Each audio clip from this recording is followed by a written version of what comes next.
Hello everyone, সবাই কেমন আছো? আশা করছি খুব ভালো আছো।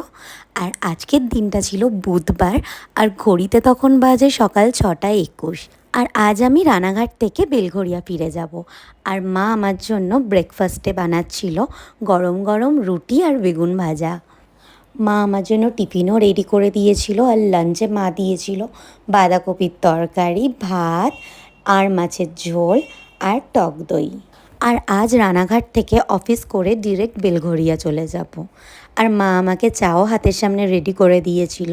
তারপর কিছুক্ষণ গল্প করতে করতে মায়ের সাথে চা খাচ্ছিলাম, কারণ আবার হয়তো কিছুদিন পর রানাঘাট আসব। ও হ্যাঁ, একটা কথা বলে দিই তোমাদের, আজকের ভিডিওটা কিন্তু একটু লেন্দি হবে, তো প্লিজ একটু টাইম নিয়ে দেখো। আর এই যে মাও আমার খাবারগুলো সব ভরে দিচ্ছে ব্যাগে।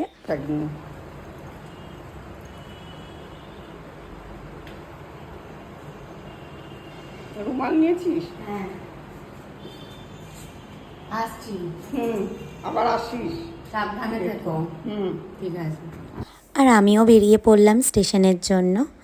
একটা জিনিস কি, মা থাকলে কোনো চিন্তাই হয় না বলো, হাতের সামনে সমস্ত কিছু পাওয়া যায়, তো এইটা একটা খুব ভালো লাগে। তারপর অফিস করে চলে এসেছিলাম বেলঘরিয়াতে।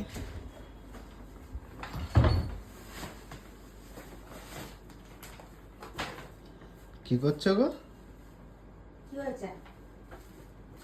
কি করছো তুমি? কি আবার করবো? তুমি কি বের করছো ব্যাগ থেকে? তুমি আমার ফোনটা নিয়ে কি করছো? না, তোমার তো আবার এখন নতুন নতুন ব্লগ করা শুরু করেছো, তাই ভাবলাম একটুখানি ভিডিও তুলে ক্লিপিংস করে দিই। আরে ভিডিও করছো? এটা ঠিক না। না, তুমি তুমি আবার কি কিনে এনেছো? আবার শপিং করেছো? আরে আমি একটা আমার জন্য। তুমি তো মাসে মনে হয় 30 দিনে 35 দিন শপিং করেই পয়সা উড়িয়ে আরে নিও। শোনো আগে আমার কথা। বলো। আগে না শুনেই ব্যাগর ব্যাগর করে যাচ্ছে। তা শুনি কি? আমি আমার জন্য সেরকম কিছু কিনিনি। আমি মামনির জন্য একটা শাড়ি কিনেছি। বাবা, কেমন হয়েছে? আর শাড়িটা কি অকেশনে? এখন তো পুজোও নেই, কিছু নেই, হঠাৎ শাড়ি? তো তুমি আমার মাকে জামাই ষষ্ঠীতে শাড়ি দিতে পারো, তাহলে আমি কি তোমার মাকে শাড়ি দিতে পারি না? বাপরে বাপ, এ তো বিরাট বৌমা ব্যাপার। হয়ে। তো বিরাট ব্যাপার। তো মা, আমি তাই জন্য মামনির জন্য একটা শাড়ি কিনেছি। বাট শাড়ির কালারটা আমার তো দেখে খুব পছন্দ হয়েছে, খুব ডিসেন্ট হয়েছে। এটা আরে কি? তুমি তুমি আমাকে বলেছিলে না মাকে শাড়ি কিনে দেওয়ার জন্য, হুম। তো আমি তো শাড়ি কিনতে গেছিলাম মায়ের জন্য, তো সেম শাড়ি আমি মায়ের জন্য একটা নিয়েছি আর মামনির জন্য একটা নিয়েছি। কিন্তু আমি সেটা তোমাকে বলিনি, স্যার মামনকে সারপ্রাইজ দেবো বলে বলিনি যে আমি মামনির জন্য একটা কিনেছি। বাহ বাহ, বিশাল ঠিক আছে, ব্যাপার। তুমি মামনিকে আগে ডাকো, আমি শাড়িটা তো দেবো। ঠিক আছে। মামনির জন্য নিয়ে এসেছিলাম শাড়ি, এবার দেখো কি হয়। এবার মাটা আমি শাড়ি মাড়ি পরি বলতে এখন কোথাও যাই না কিছু। আরে যাই না, মায়ের জন্য ও যেটা দিয়েছে জামাই ষষ্ঠীতে মায়ের জন্যও সেম শাড়ি নিয়েছি। খালি কালার একদম মায়েরটা অ্যাসেস কালার, তোমাকে তো আগের বছর পুজোয় সেই একবার অ্যাসেস কালার কালারটা আছে বলে আমি তোমার জন্য এই পিস্তা তা কালার। তুমি আমার জামাই ষষ্ঠী? ও মাকে দিয়েছে, আমি তোমাকে না দিলাম। কেন? না, তুমি এইটা বলো কোনো কেমন হয়েছে। খুব ভালো হয়েছে। ভালো হয়েছে? হ্যাঁ, খুব সুন্দর হয়েছে। ব্লাউজ পিসও আছে। খুব ভালো হয়েছে। আমি তো এইসব রং ভালোবাসি। ঘুমাচ্ছে আমার সোনা বাবা। এই কি একটা জিনিস আছে, কি এটা কি তো, লোকাচ্ছ? এটা তোমার জন্য। আমার জন্য আবার কি কিনেছো? দেখো দেখো, খুলে দেখো। কবে নিলে এসব? আগে দেখোই না খুলে। এত বড় প্যাকেটে কি আছে? ভূত আছে, ভূত। গিফট নিয়েছো?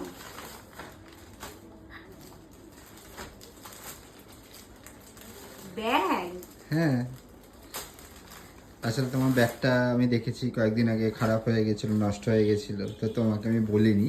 আমি তোমার জন্য অর্ডার করেছিলাম যে তুমি বাড়িতে। ওটা নষ্ট হয়ে যায় না, ওটা খালি মাত্র চেন ছিঁড়ে গেছে, মানে চেনটা ডিস্টার্ব করছিল, ওটা আমি দোকানে দিলেও ঠিক করতে পারতাম। যাই হোক, বাট এটা সারপ্রাইজ ছিল তোমার জন্য, আমি তোমাকে বলিনি যে তুমি যখন এইখানে বেলঘরিয়াতে আসবে তখন এটা আমি তোমাকে দেবো। Thank you.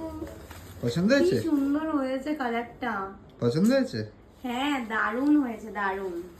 এটা আমি কালকেই নেব, আর আমার আগের ব্যাগটা থেকে অনেকটাই বড় সাইজ। হ্যাঁ, ওই জন্য কেন অনেক কিছু ক্যারি করতে পারবো তো তাই জন্য। রানাঘাটে গেলেও আমি নিয়ে যেতে পারবো। হ্যাঁ। এ নাও, তুমি আমাকে গিফট দিয়েছো বলে আমিও তোমার জন্য একটা ফেভারিট ডিশ নিয়ে আসলাম। কি? তোমার ফেভারিট ডিশ বাবা, থ্যাংক ইউ। চানাচুর মাখা। আমার হেভি লাগে এটা খেতে। সে বলো কেমন হয়েছে। তুমি করে বুঝলে আমার এখন খিদে পেয়েছে। তো অবভিয়াসলি অফিস থেকে এসছো, খিদে তো পাবেই। আর সেরকম কিছু ছিলও না যে কিছু বানাবো। এই বানিয়েছো? তো আমিও পেয়ে গেছিলাম আজ সুন্দর একটা গিফট আমার বরের থেকে। আর নিজেদের মানুষকে কিছু দিতে আলাদাই লাগে, সেটা নিজের মা বাবা হোক কি নিজের মানুষ। তো সবাই ভালো থেকো, সুস্থ থেকো, টাটা।